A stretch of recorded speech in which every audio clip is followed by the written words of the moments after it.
Welcome to Dwell on These Things, a podcast by Dwell Community Church in Columbus, Ohio, where we hear stories and examples of how God is moving in the church at Dwell and around the world.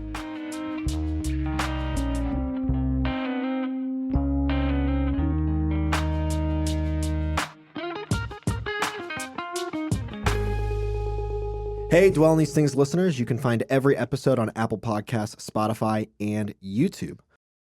Hi, my name's Margo Shaw. I've been a nurse for, 45 years. I work down at Grant Hospital, and I also am the executive director of the Dwell Free Clinic.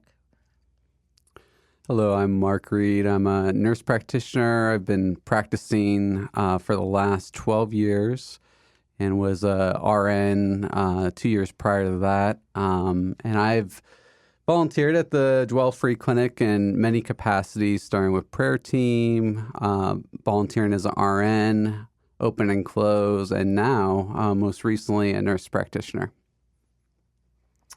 Hi, my name is Brad Oatney. I am an optometrist.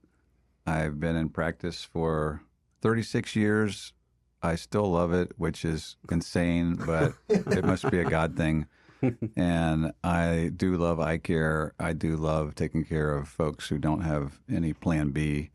And when I found out about the free clinic, I think it was 2009 that they had this cool clinic with no eye doctor. And, here we are now. And yeah, it's been a great blessing to me.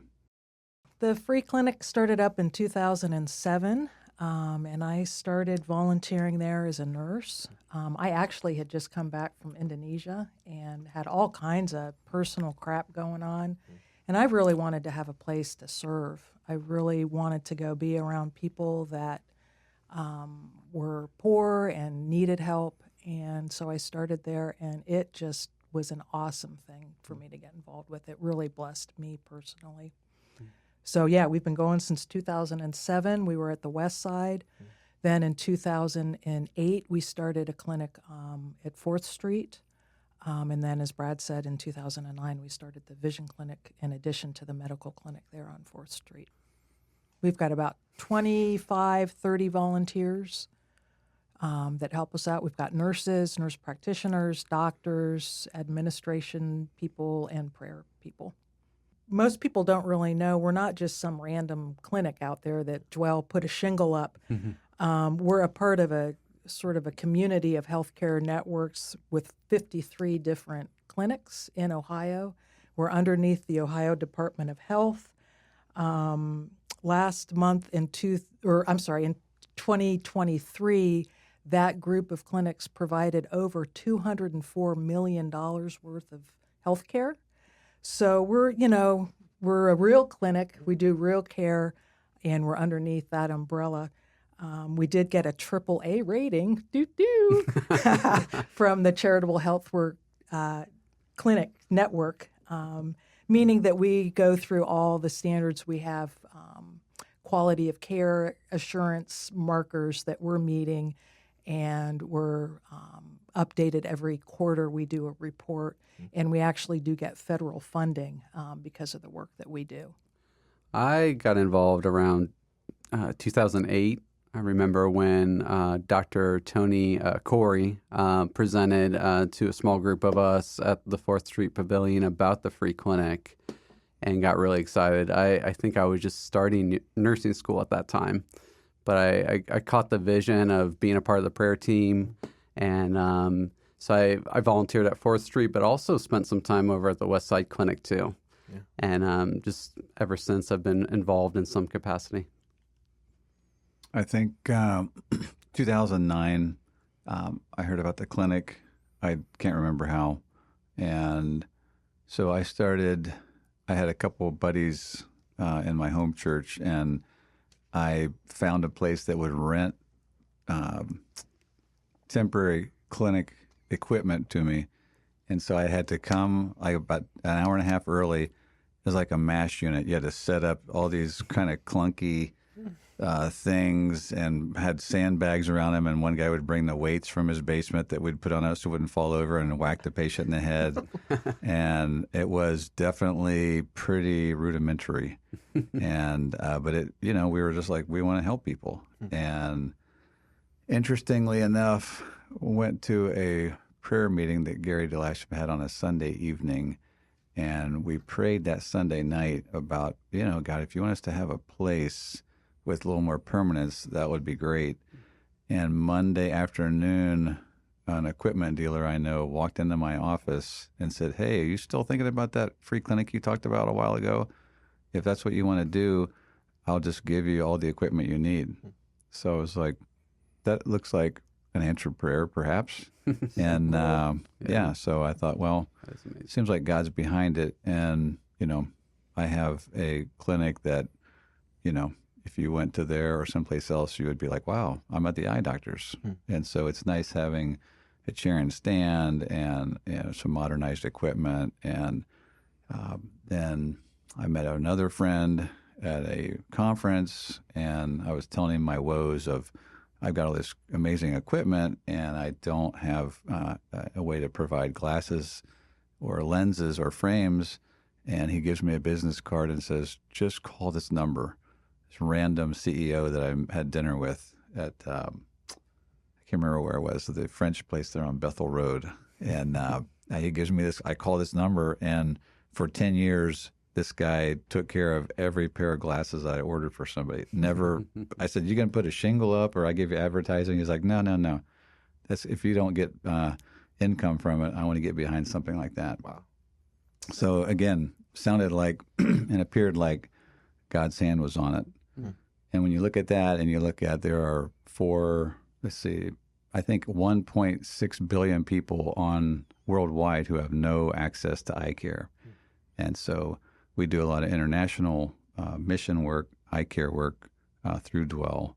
But I had no idea that the number of people who tell me their story in Columbus, Ohio, in this, part of town that don't have any access. And one patient said, you see the woods over near there?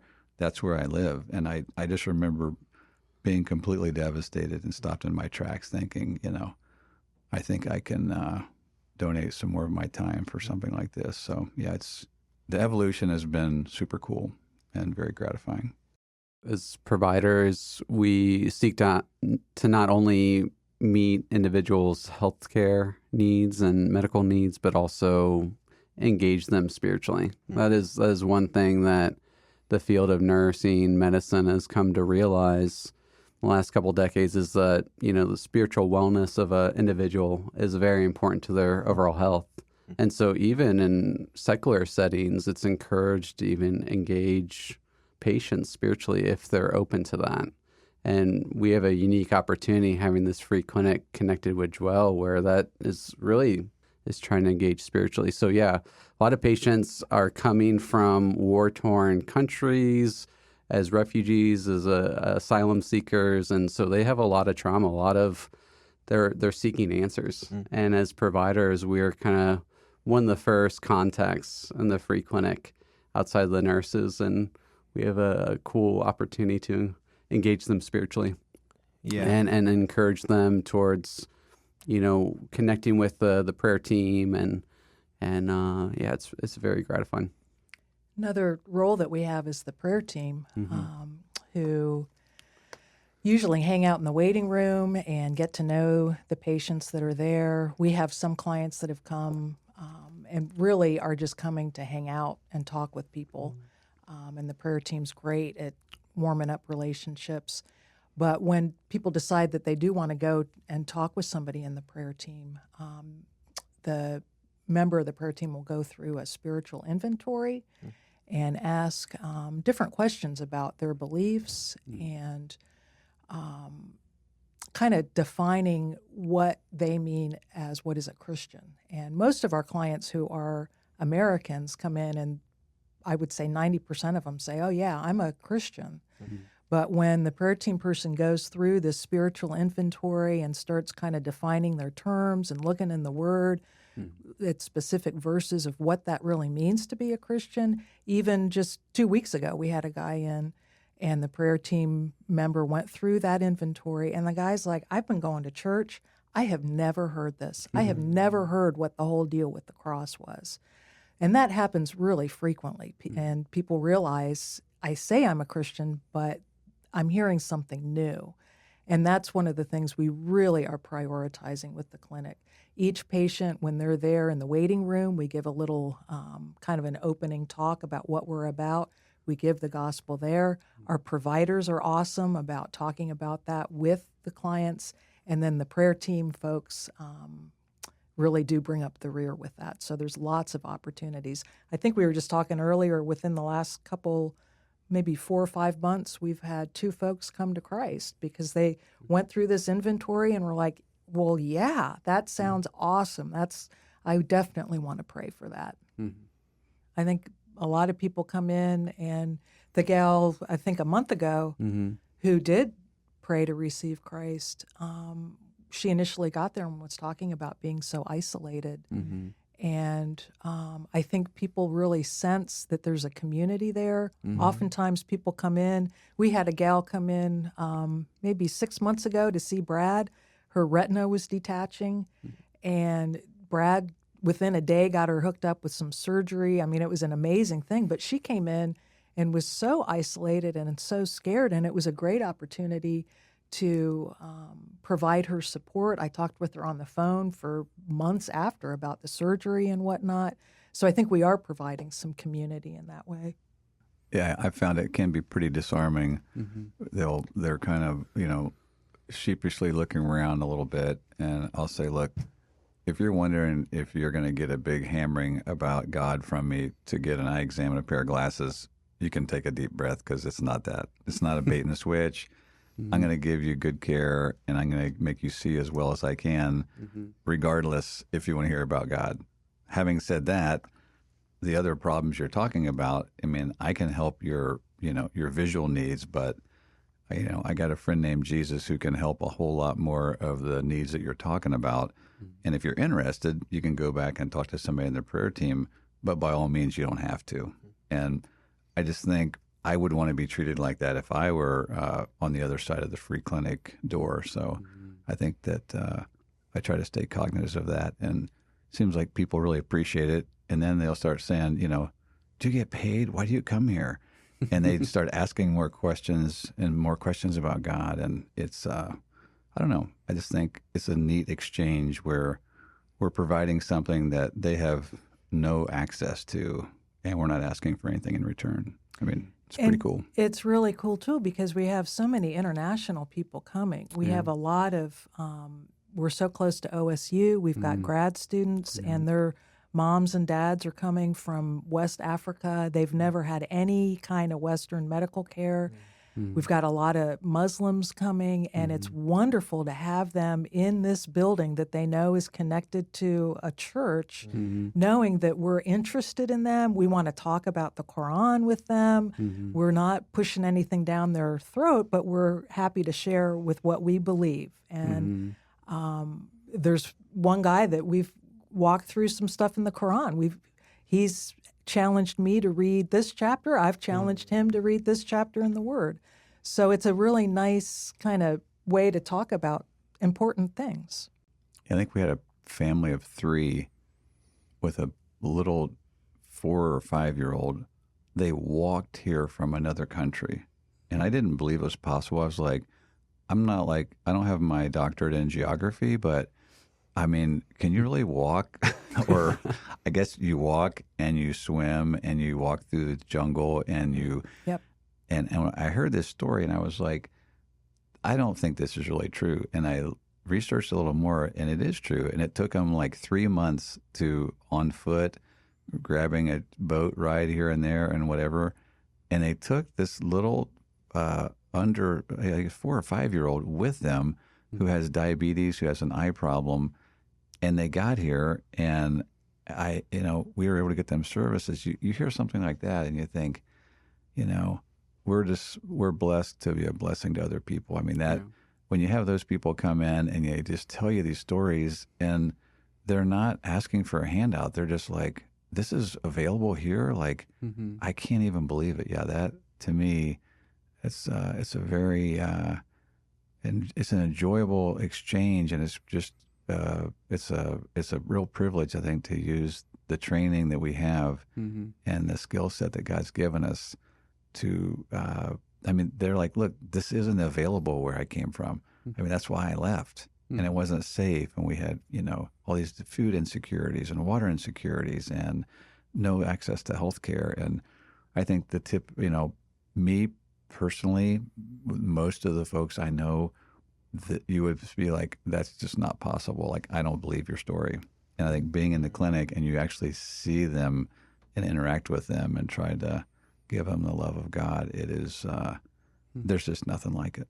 Yeah. One thing that's really cool about that little kid, he had COVID, got diabetes from that, and that's what blew his eyes out.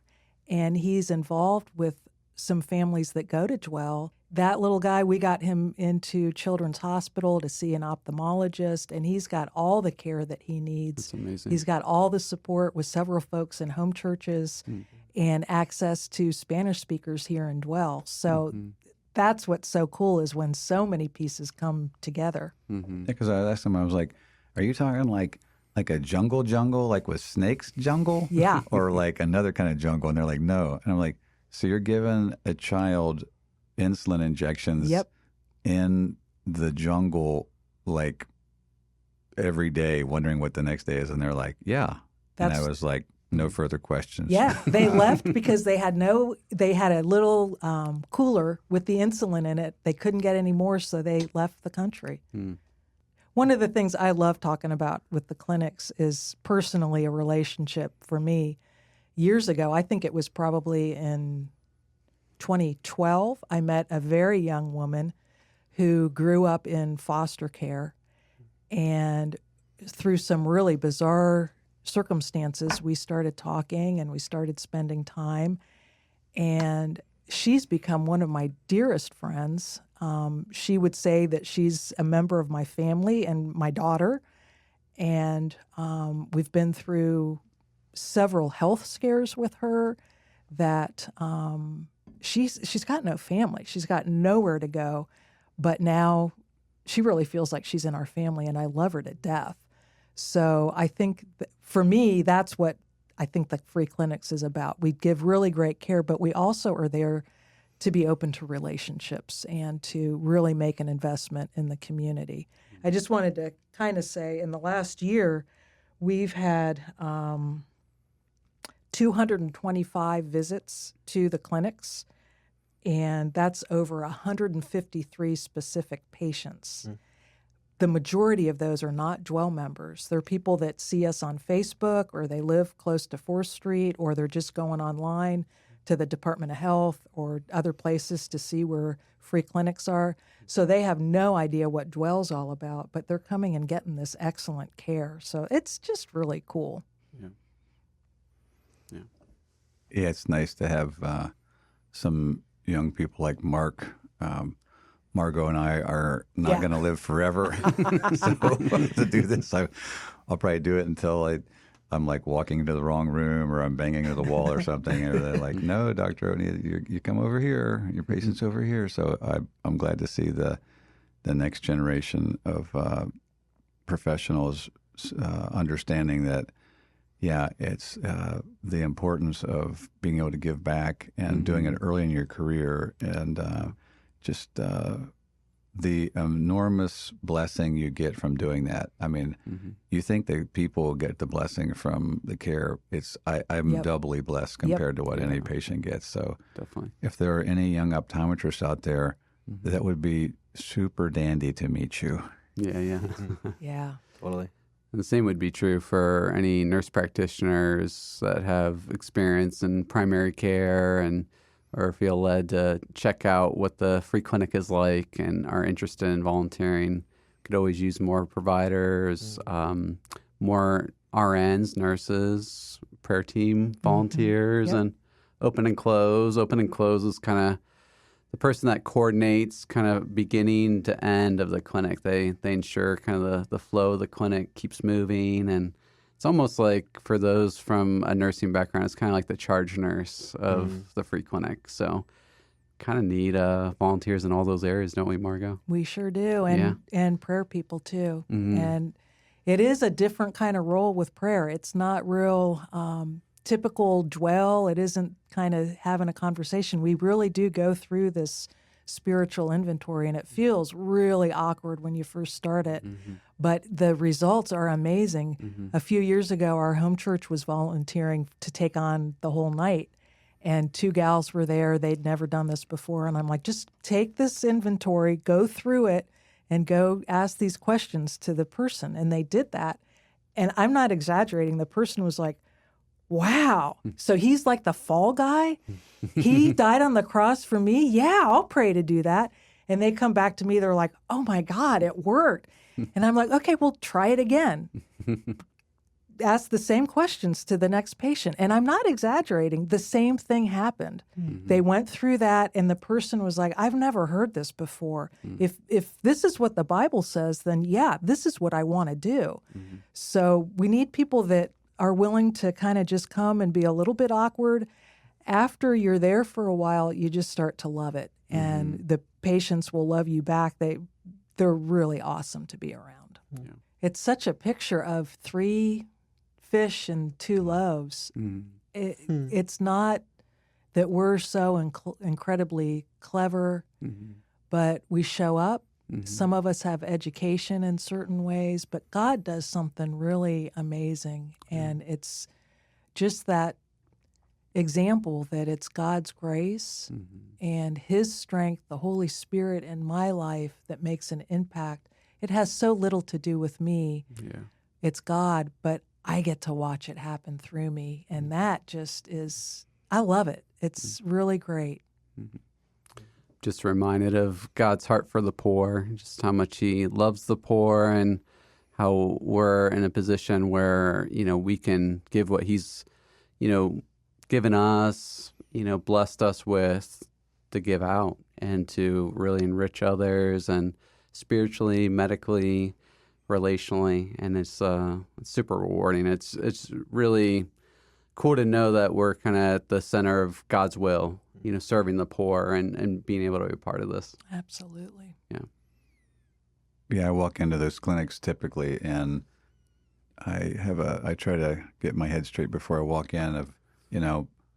It's not unthinkable that I'll be on the other side of the clinic door here one day, and you hope somebody's there to help you when you're in the hurt box medically, or I have people that can't see the big E in the chart and they're driving, and I'm like, how do you do that? They're like, what am I supposed to do? I mean, I got to go make some money for my family, and that's pretty motivating. And I think when I've just seen, I like what Margo said too. A lot of times you're in way over your head, where you're like, I have a person with narrow angle glaucoma that's going to go blind in about 24 hours, and I have a stick and a ball and some duct tape, basically.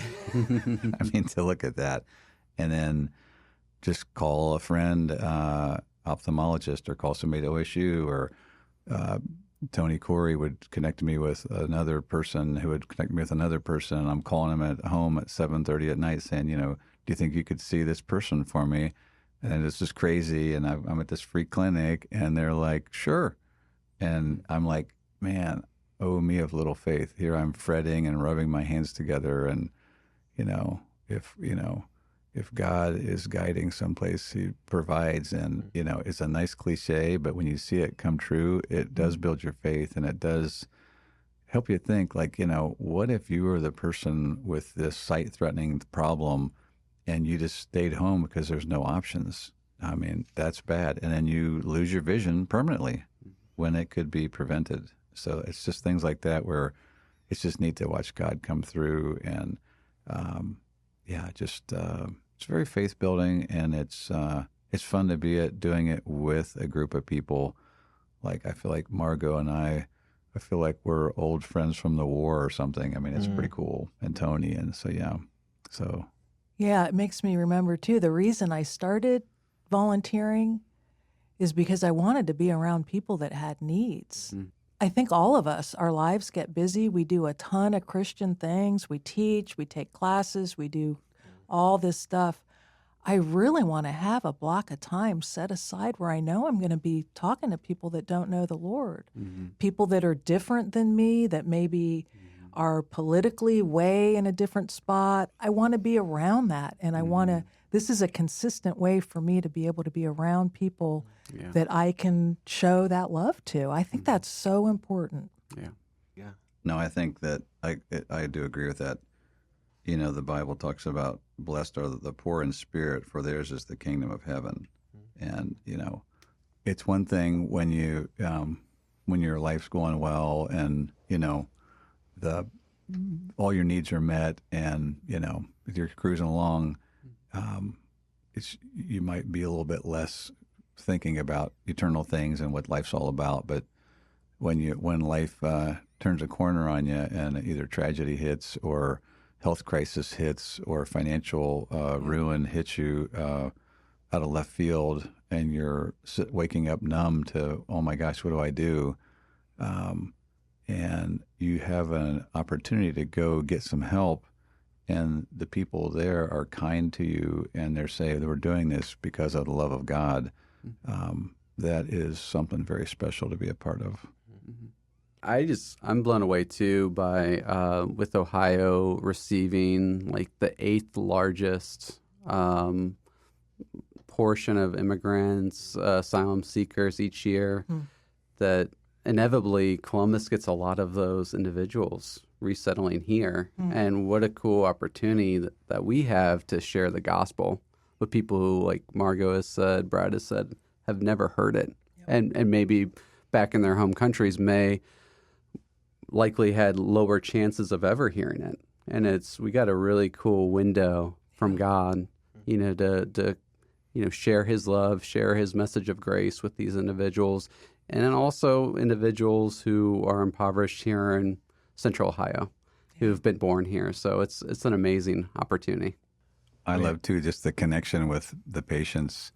You know, I can think of people as far different from me as you could possibly be, and joking around with them and laughing with them, and they're kind of like this crazy eye doctor is somewhat interesting, and then get into something else, and just trying to come alongside him or whatever. And I said, look, you might think, I'm this or I'm that. I'm like, to be honest with you, I'm just a regular guy who Jesus came into my life and changed me, and I'm super grateful to give you eye care. And all of a sudden, the playing field is leveled, and you can have just really wonderful human interactions. Margo, Mark, and Brad, thank you for coming on today and getting to talk about the free clinic. You can find more episodes of Dwell on These Things on Spotify, Apple, and YouTube. For more information about the clinic, you can email clinic@dwellcc.org to reach out for information or to volunteer. And for more information in general, visit dwellcc.org.